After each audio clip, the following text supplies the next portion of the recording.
But for me, like, I think the best out of the air attacks are when players are you're just barely even touching the ball, but you're accelerating so much. Like if you play tennis, it's kind of like if you're hitting like a kick serve, trying to go for as much kick as possible. You're just barely touching the ball, but swinging as hard as you can. I think that's how you do it. I think if you're trying to slow your swing down on a good fourth, like a good out of the air attack, where, you know, it's above that of the net, you're not going off pace. Like if you really want to go for it, you shouldn't really be slowing your swing down, trying to keep it in by, you know, diminishing your own acceleration. I say keep it in, accelerating as much as you can, but just hitting less of a ball.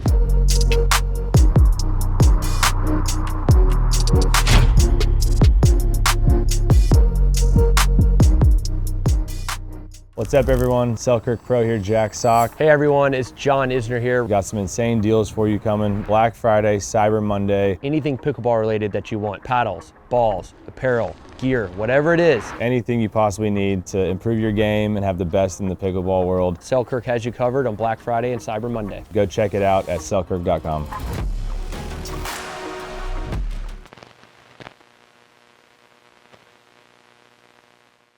Okay, so we're back with another episode of my podcast. I've got a lot of energy right now. I don't really know. It's 9:40 at night. I don't know if I'm allowed to even tell the people this, Josh, that we're recording podcasts this late, even though that's normally when we record them. But anyway, we're just going to get right into it. Actually, first, really quickly, there's a big giveaway. So everybody's been asking me about the 007.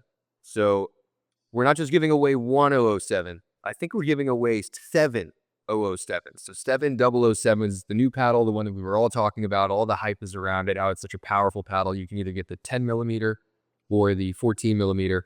The 14 millimeter's got a ton of power. I think more power than any of the previous Selkirk models, but it's still got great control. The 14, that is. And then the 10 millimeter might have the most power of any paddle that I've ever played with. I mean, it's just crazy. So you'll have your pick. And then all you have to do to enter the giveaway, super easy. You just open your Instagram app on your phone. You follow me on Instagram. You follow James Ignatowich Coaching on Instagram. It's in my bio. You'll see it. It's just the coaching account of mine. And then Selkirk Sport and Selkirk Labs by Selkirk. That's it. Those are the 4 accounts. Then you got to like the post and then tag 3 of your friends. So super simple. It'll take you probably 1 minute and 30 seconds. I would hope you're already following us. If you're watching this podcast and you're not following us, then that's too bad. Because we'll enlighten you with our coaching tips over here at James Ignatowich Coaching. But anyway, that's all we got. So make sure to check that out.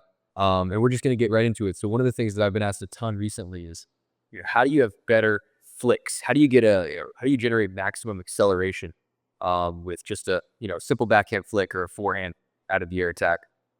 And it's a few different things. I think we'll talk about some of the common mistakes that I think I see people making when they try to hit this one. The main thing that I see is people trying to muscle the ball too much. They're trying to hit the ball too hard. And actually what I think will happen is their elbow will come up like this too much and you'll see them do this. But you'll never see me do that when I'm hitting a backhand flick, or somebody like JW Johnson, for example, who's literally, I mean, we could talk about JW all day. His flick is his best shot, and he's got the best flick ever, by the way. JW Johnson does backhand flick. And his flick is so good that on his jersey at MLP, they just won the championship. Spoiler alert. His jersey says Flick Wizard on it. That's his name. So everybody, you'd think it's Johnson. His sister, Georgia Johnson's got Johnson on the back. Tyra Black's got Black. And then Augie has Guh. His just has Flick Wizard. I kid you not. Check it out. It's hilarious. And it's well-deserved. And if you would, one thing I would say to check in on is you'll notice he's never doing this with his elbow, and it never looks like he's trying to muscle the ball. And I think that's the key with the flick. It almost should just feel like a throw, feel like you're just tossing a Frisbee. So for me, I had no backhand flick my first year. It's not something that comes intuitively to anybody that played tennis, because in tennis, you're just volleying the ball with a slice. You don't want to volley the ball too often with a slice in pickleball. So what I tried to do was I actually went out there and I threw Frisbees around because it's a very, very similar motion. Take the Frisbee, toss it. That's exactly how a backhand flick should feel. And we just did a video on this actually on James Ignatowich Coaching. Another thing that we did to work on it was we would practice a serve.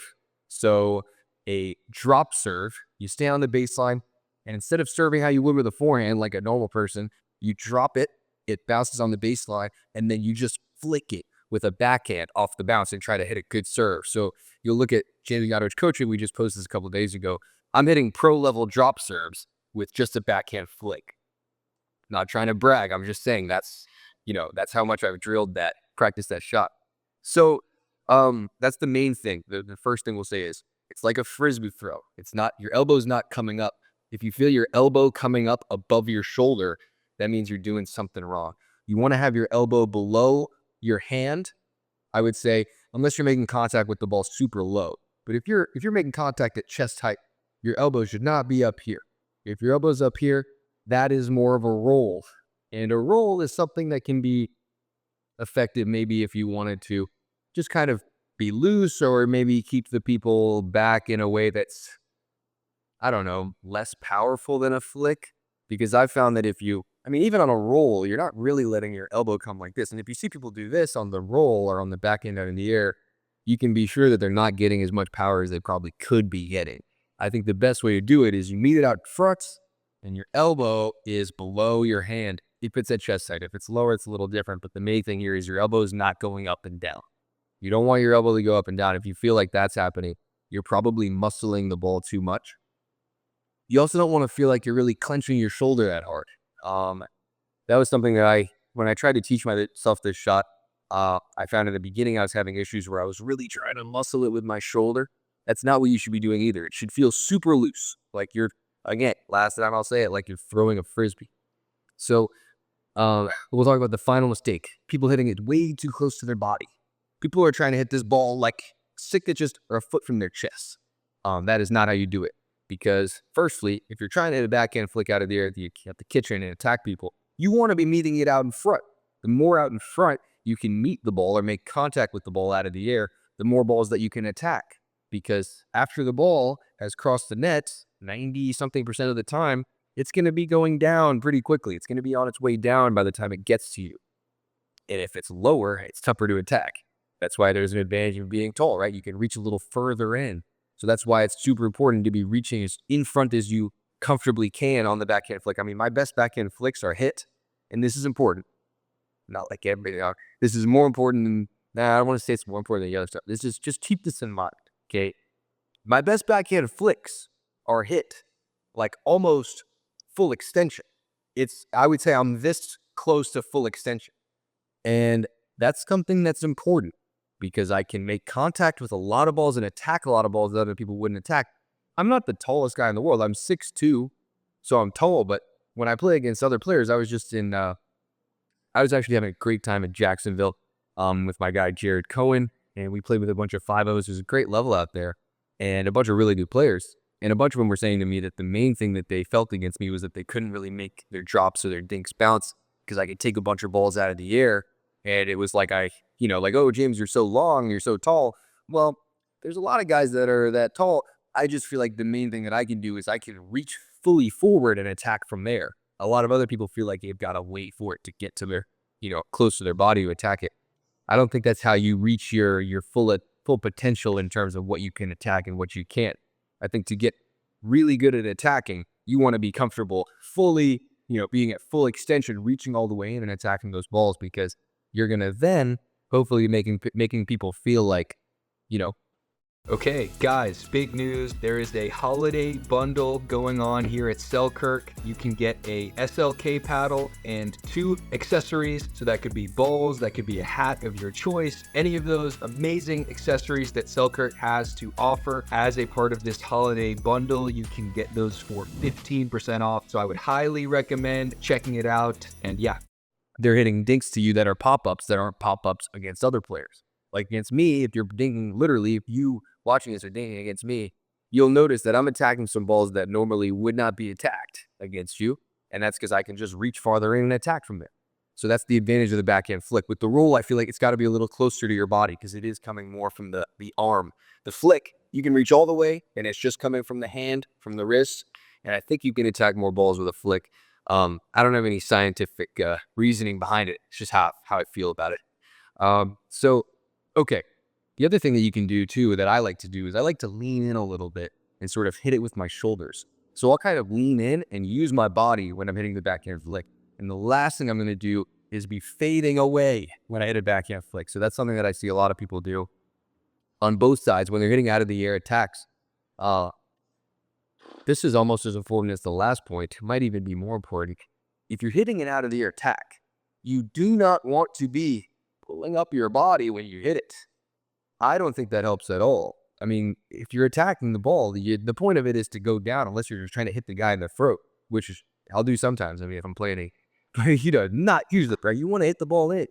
And if you're doing this with your body while you hit the ball, it's probably going to sail. It's tougher to control, and it doesn't help you get any power.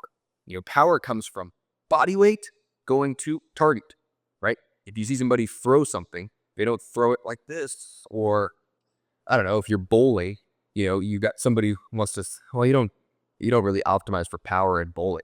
I would just say, what do you optimize for power? For example, baseball pitchers, they're doing this and their body's going forward. They're not pulling up their body. Any weight that's going up is weight that is not going to your target. So I don't really think you should be pulling up your body. I think you should be, quiet body or having some weight going forward. The weight of your body is always going to be, I would say, more powerful. There's just more weight behind it than if you just use your arm. So I like to kind of lean into it, and maybe even, you might notice how I'm hitting flicks. My full body, my head will actually go forward just a little bit. And I think that helps. If it does anything, it helps me not pull up like this, because you don't want to be pulling up. That's how people miss those shots long. They either pull up too early or they just pull up too much. Last thing there, yeah, when you're making contact with that ball on a backhand flick or any out of the air attack, because you want to accelerate a lot and you're going for a lot of pace normally, if you pull up while you're making contact, that's, I think, the biggest driver of missing the ball long. You have to stay moving forward when you are making contact with that ball for that split second. If you try to make contact with the ball while you're coming up, so tough to keep it in. So with that being said, a quick kombucha sip break. Okay. So with the forehand flick, I think the main thing is people are trying to muscle it too much. And I also think that they're trying to sometimes take too big of a backswing. I take a really small backswing, and I focus on just really trying to be, swing as fast as I possibly can and hit a very small part of the ball. So that's something that can help you. Instead of trying to hit a big, take a big cut out of the ball, like let's say this is a ball and I want to just hit this ball like that, take a big cut out of it. That's not how you do it. I think the best way to do it is just hit a tiny, you're just like what they say, brushing up on the ball. You want to just really, I would say, experiment with it. Go out there and drill and see how little of the ball you can hit while accelerating as much as you possibly can. So we might want to make this the, Josh, we might want to make this the intro video that we show on Instagram. Like, you know what I mean? Like that, because this is the main thing. Everything's the main thing with me today. I don't know what I've gotten into. It's just, this is an important episode, guys. Okay. So I think the best way, for me at least, how I got good at hitting the flick hard, like with a lot of pace, is I tried to experiment with how I could accelerate as quick as I possibly could and hit as little of the ball as I possibly could. Which is kind of an interesting thing, because when you think of hitting the ball hard, you think like, okay, I'm going to take a big cut. I'm going to try to just hit this ball, not flat, but I'm going to get a lot of the ball. But for me, like, I think the best out of the air attacks are when players are you're just barely even touching the ball, but you're accelerating so much. Like if you play tennis, it's kind of like if you're hitting like a kick serve, trying to go for as much kick as possible. You're just barely touching the ball, but swinging as hard as you can. I think that's how you do it. I think if you're trying to slow your swing down on a good fourth, like a good out of the air attack where, it's above that of the net, you're not going off pace. Like if you really want to go for it, you shouldn't really be slowing your swing down, trying to keep it in by, diminishing your own acceleration. I say keep it in, accelerating as much as you can, but just hitting less of a ball.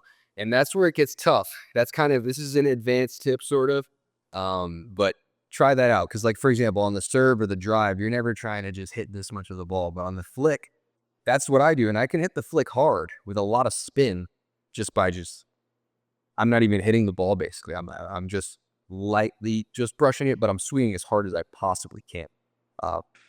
That brings me to the next thing.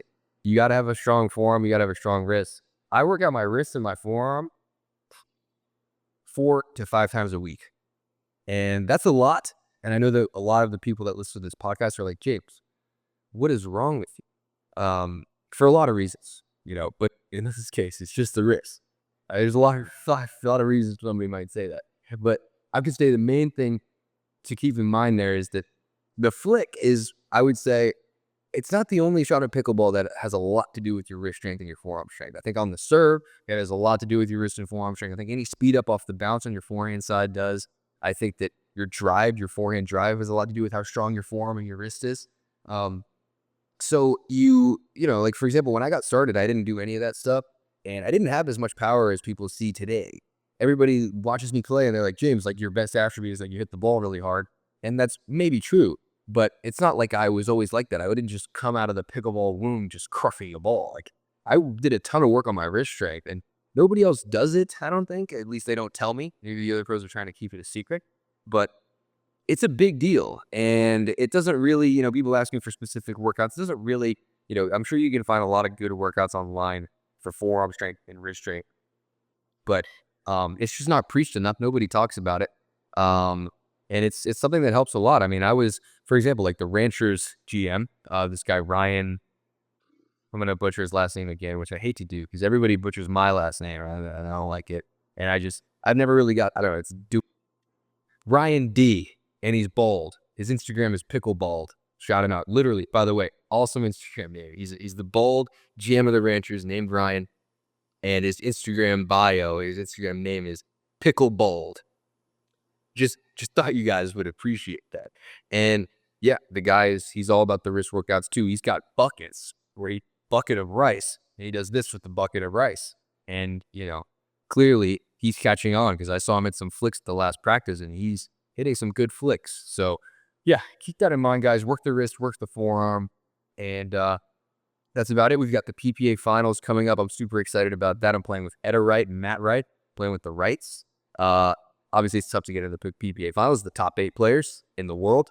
And I got in, which is cool, but that also means that I'm not going to be the big guy in the first round. Every match is going to be tough, which is, it is what it is. I mean, at least I'm having fun, and I'm going out there playing. And then the day after PPA Finals, I'm going to Tokyo.